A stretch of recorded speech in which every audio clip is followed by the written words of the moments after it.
नमस्कार, आप देख रहे हैं भारत सच की आवाज। अन्य विशिष्ट अतिथिगण, देवियों और स्वजनों, महाजगी गुरु गोरखनाथ की इस पवित्र धरती को मैं सादर नमन करती हूँ।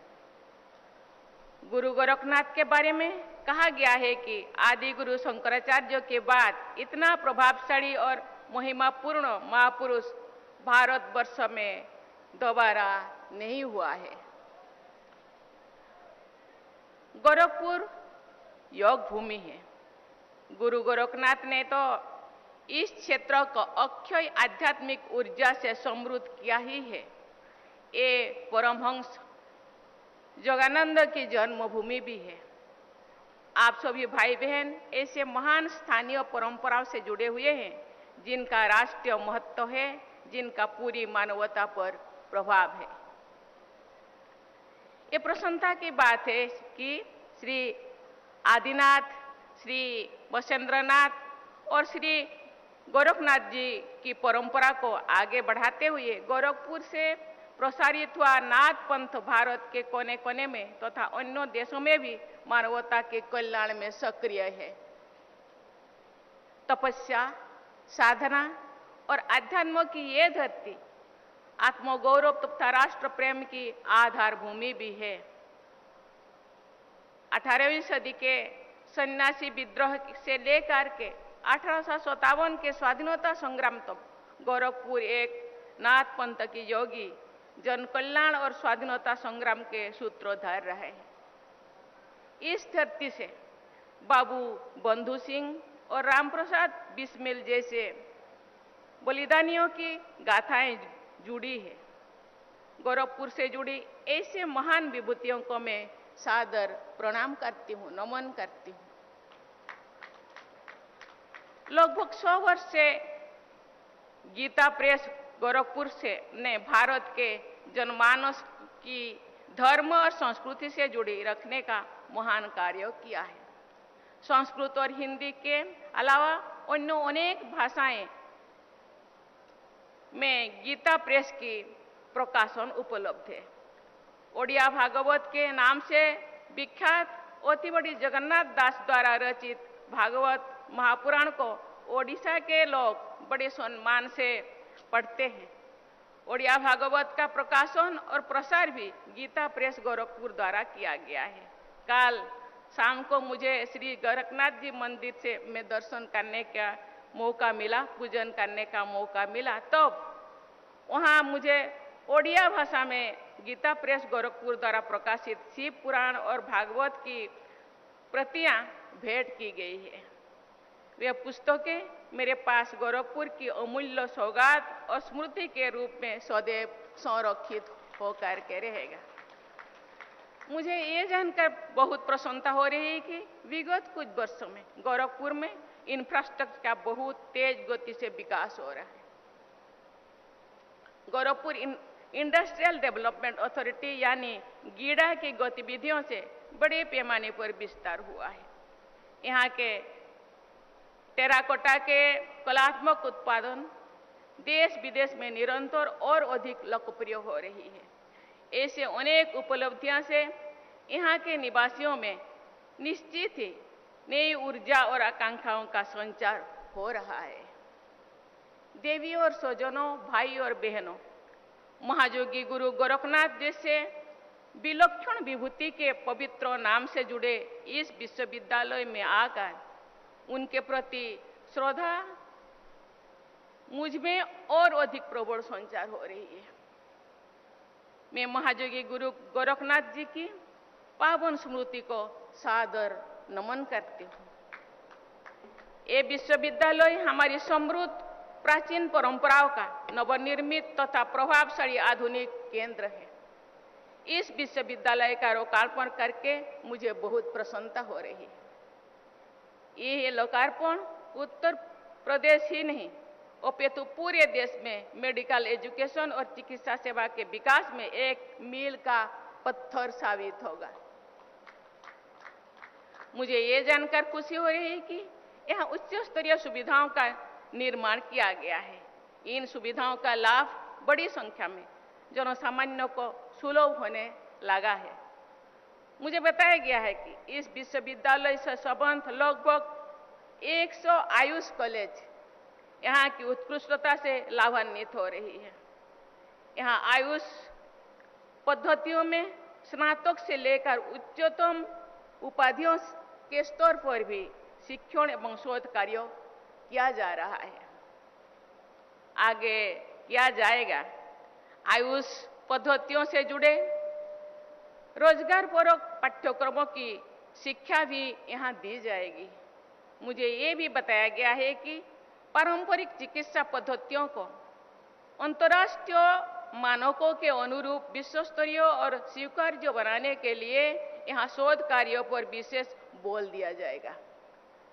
उत्तर प्रदेश के इस प्रथम आयुष विश्वविद्यालय की उत्कृष्ट परिकल्पना और निर्माण को दिशा एवं गति प्रदान करने के लिए मैं मुख्यमंत्री योगी आदित्यनाथ जी को बहुत बहुत धन्यवाद देती हूँ। मैं यहाँ एक बातें कहना चाहूँगी। मैं जो जनसेवा में अपने कदम बढ़ाई, मुझे कुछ लोग बताए आपको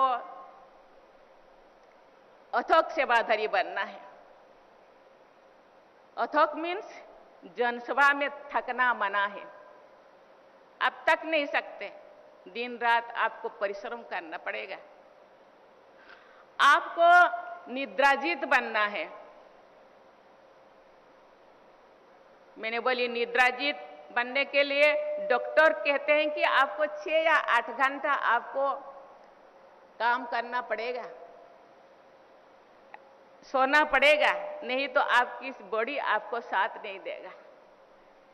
लेकिन योगी आदित्यनाथ आदरणीय मुख्यमंत्री जैसी एक जोगी लोग कहते हैं नहीं, निद्रा को जय करने के लिए आपको और अपने को सशक्त बनाने के लिए, फिजिकली और मेंटली सशक्त बनाने के लिए आपको योग करना होगा।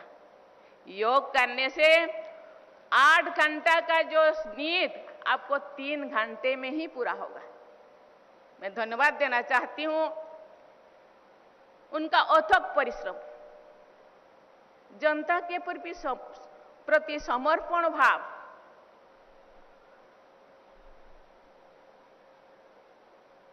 मैं आज इस एरिया में बहुत सारे इंफ्रास्ट्रक्चर सुविधाएं, चाहे स्वास्थ्य हो, चाहे शिक्षा हो, चाहे कृषि हो, हर क्षेत्रों में जनता को समर्पित है। लेकिन भाइयों बहनों, देवियों और स्वजनों, जनता के प्रतिनिधि अथक परिश्रम करते हैं, निद्राजीत बनते हैं, जनता के सुविधा के लिए सुख सुविधा पहुंचाते हैं। लेकिन जिन इंस्टीट्यूट को, जिन संस्था को वो बना रहे हैं, उधर के जो अधिकारी, डॉक्टर्स या नर्स, उनको भी अथक बनना है, निद्राजीत बनना है और जनता का सेवा करना है। ये जिस दिन इस क्षेत्र में कदम रखने के लिए मनस्थ करते हैं, चिंतित करते हैं, उस दिन उनको डिसाइड करना होगा कि मुझे जिस क्षेत्र में कदम रखने के लिए उस दिन वो प्रॉमिस करते हैं कि मुझे अथक बनना है। लेकिन सही जिंदगी में हमको सोचना होगा, मैं सही महीने में वही काम करती हूँ जो जिस दिन में इस संस्था में काम करने के लिए मैं आई, खुद को सोचना होगा।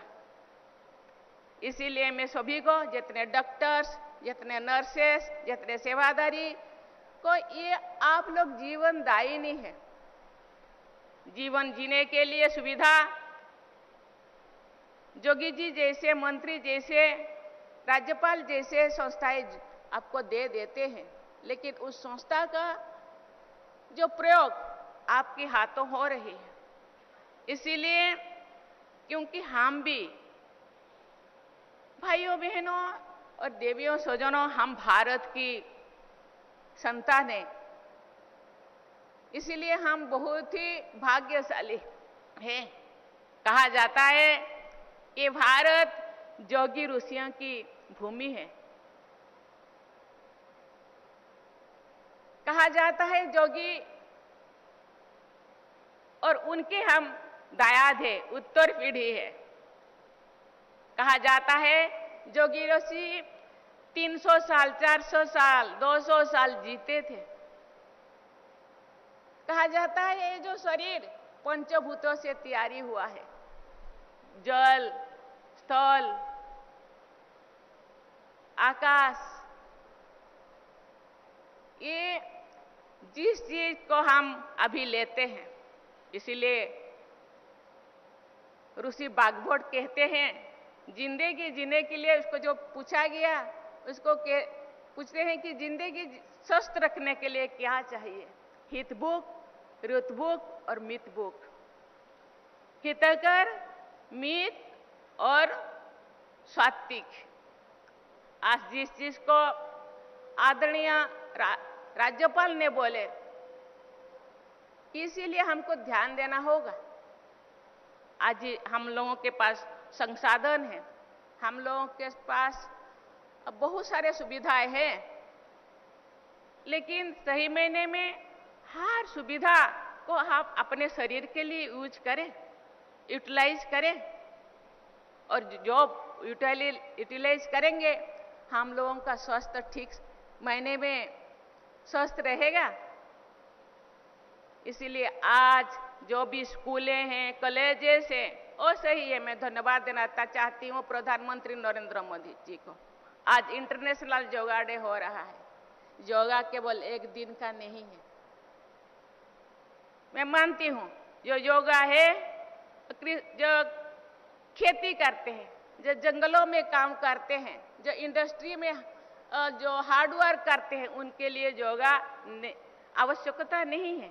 लेकिन जो ऑफिस में काम करते हैं, जो फिजिकल वर्क बहुत कम करते हैं, उनका योगा आवश्यक है। खान पान, हर चीज का जो सही परिमाण होना चाहिए। इसीलिए भारत के ओ पूर्वजों मुनि ऋषि, उनका हम दायाद कहता है, हम उत्तर पीढ़ी कहलाते हैं, तो उनका मान रखना है। आज भारत का डंका सारा विश्व में बाज रहा है, लेकिन उसी चीज को आगे बढ़ाने के लिए हम पूरा भारतवासी इस चीज को ध्यान में रखना है। हम लोगों को कहते हैं कि स्वास्थ्य ही संपदा, क्योंकि स्वास्थ्य ठीक रहेगा तो फिर भारत को आगे बढ़ाने के लिए जो हम सपना देखते हैं कि 2047 तक हम विश्व गुरु बनेंगे, विकसित भारत बनेगा, तो इसी के लिए आज से हम लोगों को प्रयास करना होगा। और इसी संस्था वो एक माध्यम होगा, और जितने भी संस्थाएं, एजुकेशन संस्थाएं हो, इंस्टीट्यूशन हो, या हेल्थ इंस्टीट्यूशन हो, या कोई भी इंस्टीट्यूशन हो, वो उसका माध्यम है, जिस चीज को यहाँ के मुख्यमंत्री और बहुत सारे मंत्रियां ये हम लोगों के लिए सुविधा दे रहे हैं। उत्तर प्रदेश राज्य सरकार के अंतर्गत संचालित सभी विश्वविद्यालय का ये सौभाग्य है कि उन्हें कुलाधिपति के रूप में राज्यपाल महोदया श्रीमती आनंदी पटेल जी का मार्गदर्शन भी मिल रहा है। देवियों और स्वजनों, आयुर्वेद, योग, प्राकृतिक चिकित्सा तथा सिद्ध जैसे भारत की पुरातन प्राणियों में समग्र और सार्थक जीवन जीने का वैज्ञानिक पद्धति बताया गया है।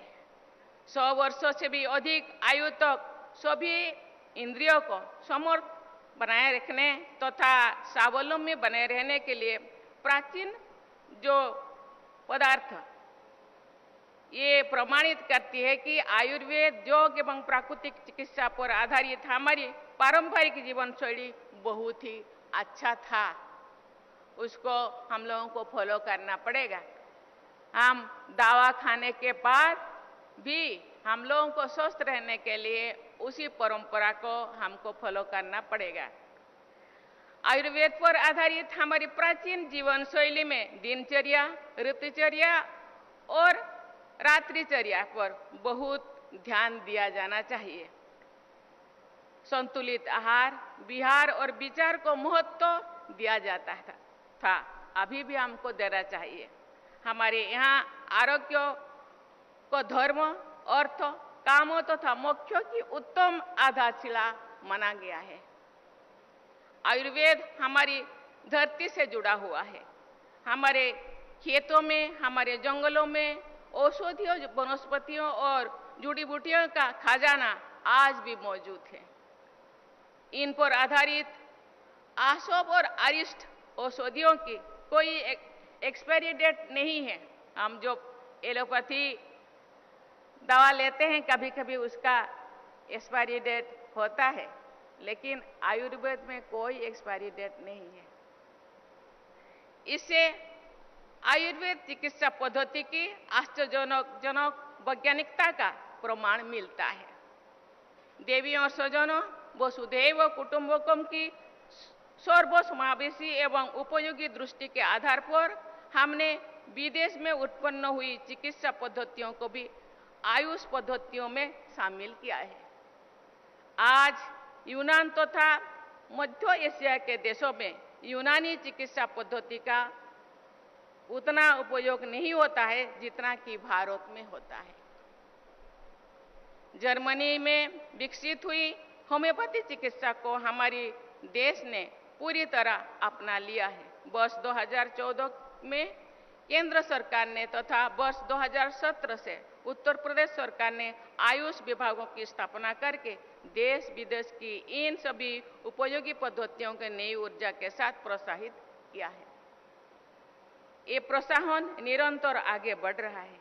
इस विश्वविद्यालय का ये लोकार्पण समारोह आयुष पद्धतियों के पुनर्जागरण का एक महत्वपूर्ण उत्सव है।